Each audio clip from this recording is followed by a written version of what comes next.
محمد عربی صلی اللہ علیہ وسلم اور اقلیتیں، جب رسول اللہ صلی اللہ علیہ وسلم نے مدینہ منورہ ہجرت فرمائی تب مدینہ منورہ میں 3 اقلیتیں آباد تھیں۔ نمبر 1 بت پرست مشرک، یہ عرب قبیلے تھے، مدینہ میں رہتے تھے، جن میں 2 بڑے قبیلے اوس اور خزرج تھے۔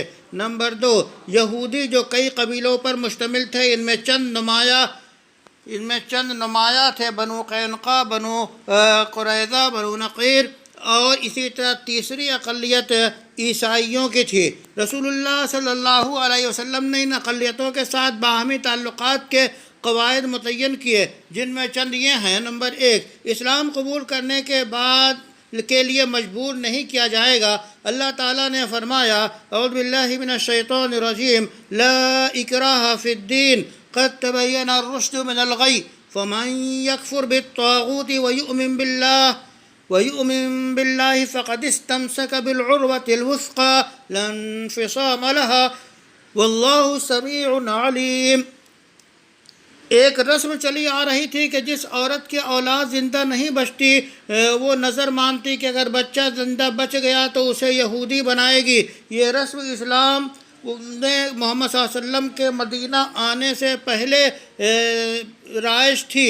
جب اسلام آیا اور یہودیوں کے بعد قبیلوں کو مدینہ سے جلا وطن کیا گیا تو بعض انصار نے اولاد کو ان کے ساتھ جانے سے روکنے کی کوشش کی اور چاہا کہ ان کو اسلام میں داخل کر لے۔ اس وقت یہ آیت اتری لا اکراہ فی الدین قد تبین الرشد من الغی فمن یکفر بالطاغوت وَيُؤْمِن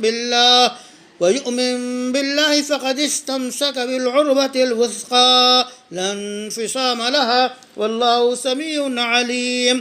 اور اس کا تذکرہ حدیث میں آیا۔ ابو داؤد نے عبداللہ ابن عباس سے نقل کیا کہ جس عورت کے بچے زندہ نہیں بچتے تھے تو وہ منت مان لیتی تھی کہ اگر بچہ بچ گیا تو اس کو یہودی مذہب میں داخل کر دے گی۔ جب بنو نذیر کی جلا وطنی ہوئی تو ان میں انصار کی اولاد بھی تھی، اس لیے انصار نے کہا ہم اپنی اولاد نہیں چھوڑیں گے۔ اس وقت یہ آیت نازل ہوئی لا اکراہ فی الدین، انصاف برابری۔ نمبر 2 مسلم و غیر مسلم کے حقوق میں فرق نہیں رکھا گیا۔ محمد صلی اللہ علیہ وسلم کی بعثت کے بعد بعثت کے مقاصد میں ظلم کا خاتمہ اور حقدار کو اس کا حق دلانا تھا۔ ظالم کے خلاف مظلوم کے ساتھ ہونا اسی عدل کا تقاضا کرتا ہے اور عدل اسلام کی بنیادی تعلیمات میں داخل ہے۔ محمد صلی اللہ علیہ وسلم کے بعد آنے والے تمام خلفاء رسول اللہ صلی اللہ علیہ وسلم کے نظام کے پابند رہے۔ انصاف کے حصول کے لیے دعویٰ کرنے والے کی ذمہ داری ہے کہ دلیل پیش کرے، گواہی گزارے اور جس کے اوپر دعویٰ کیا گیا الزام رفع کرنے کے لیے قسم کھائے۔ رسول اللہ صلی اللہ علیہ وسلم نے قانونی دفعہ بنا دیا، مدعی کے ذمے گواہ، مدعا علیہ کے ذمے قسم ہے۔ اس سلسلے کے واقعات بہت ہیں، ان میں چند یہ ہے۔ الف واقعہ یہ ہے کہ محمد عربی صلی اللہ علیہ وسلم کے ایک صحابی کا ایک یہودی سے جھگڑا ہوا۔ دونوں رسول اللہ صلی اللہ علیہ وسلم کی خدمت میں فیصلے کے لیے حاضر ہوئے تو رسول اللہ صلی اللہ علیہ وسلم نے انصاف کے تقاضے کی تکمیل کے قدم اٹھائے اور مسلم ساتھی کی رعایت بالکل نہ فرمائی اور صحابی اشعث ابن قیس سے گواہ کا مطالبہ کیا،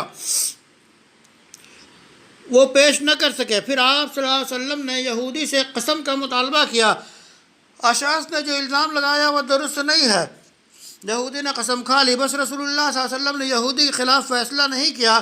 یقیناً اس فیصلے سے صحابی کو وقتی طور پر صدمہ پہنچا اور نقصان بھی پہنچا ہوگا، لیکن رسول اللہ صلی اللہ علیہ وسلم کے سامنے قانون کا تقاضا تھا۔ اگر لوگوں کے دعوے کے مطابق حق دیے جائیں تو لوگ دوسروں کی جان اور مال پر دعوے شروع کر دیں، لیکن مدعا علیہ کے ذمے قسم کھانا ہے۔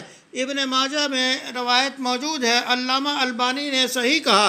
دوسری روایات میں ہے مدعی کے ذمے گواہ پیش کرنا ہے، مدعا علیہ کے ذمے قسم ہے۔ الام میں امام شافعی نے اسے درج کیا۔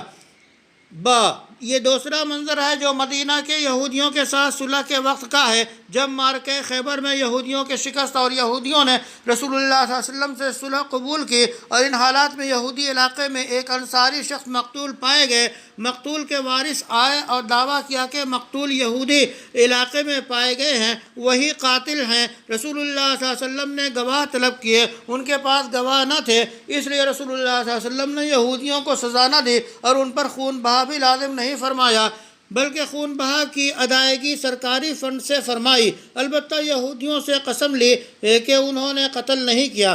حدیث میں آیا ہے کہ سہل ابن ابو حشمہ رضی اللہ عنہ سے روایت ہے کہ ان کی قوم کے کچھ لوگ خیبر گئے اور ادھر ادھر پھیل گئے، اچانک ایک ساتھی کو قتل کیا ہوا پایا، جہاں پائے گئے ان سے کہا تم نے ہمارے ساتھی کو قتل کیا؟ جواب ملا ہم نے نہ مارا اور نہ مارنے والے کو ہم جانتے۔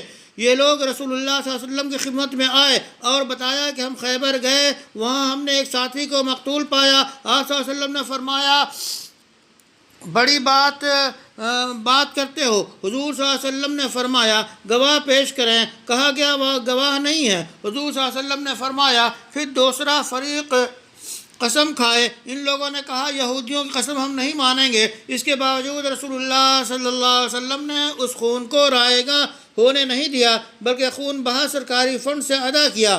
بخاری میں یہ روایت موجود ہے۔ نمبر 2، حقوق دینا۔ اقلیتوں کے حقوق کے قیام کا نقطۂ آغاز تھا جو محمد صلی اللہ علیہ وسلم پر قرآن میں نازل ہوا، لا ينهاكم الله عن الذين لم يقاتلوكم في الدين ولم يخرجوكم من دياركم ان تبروهم وتقسطوا اليهم ان الله يحب المقسطين۔ سورہ ممتحنہ۔ اس آیت کریمہ میں غیر مسلم اقلیتوں کے ساتھ مسلمان کے اخلاق و قانونی طور پر برتاؤ کرنے کی بنیادیں قائم کر دی گئیں، جس کے 2 اہم ستون ہیں۔ اسی طرح انصاف و عدل، یہ ہر اس شخص کے لیے ہے جو ان سے دشمنی نہ رکھتا ہو، اور یہ ایسے بنیادی اصول ہیں جن سے دنیا اسلام سے پہلے متعارف نہ ہوئی۔ انہی حقوق میں جن کی ضمانت رسول اللہ صلی اللہ علیہ وسلم نے اقلیتوں کے لیے لی ہے۔ نمبر 4، عقیدہ حق عقیدہ لا اکراہ فی الدین کی تشریح میں معلوم ہوا مذہب اختیار کرنے پر مجبور نہیں کیا جائے گا، اس کے ذیل میں عقیدہ کی آزادی بھی داخل ہے۔ اسی طرح زندگی، سلامتی، وجود و بقا کی ذمہ داری بھی ہے۔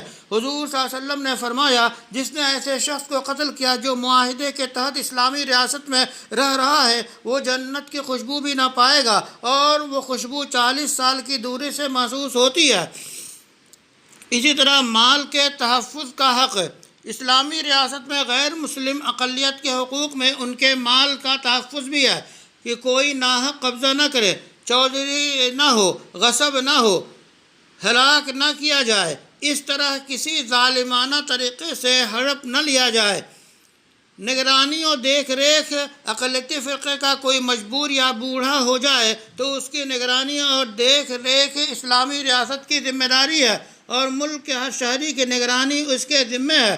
اسلامی ریاست اقلیت کے بشمول ہر شہری کی عزت نفس کی حفاظت کرتی ہے اور دست سوال دراز کرنے سے بچاتی ہے، اور رسول اللہ صلی اللہ علیہ وسلم نے اسے قانونی دفعہ بنایا، فرمایا تم میں سے ہر شخص نگراں ہے اور ماتحتوں کے بارے میں اس سے سوال کیا جائے گا۔ بخاری میں یہ روایت موجود ہے۔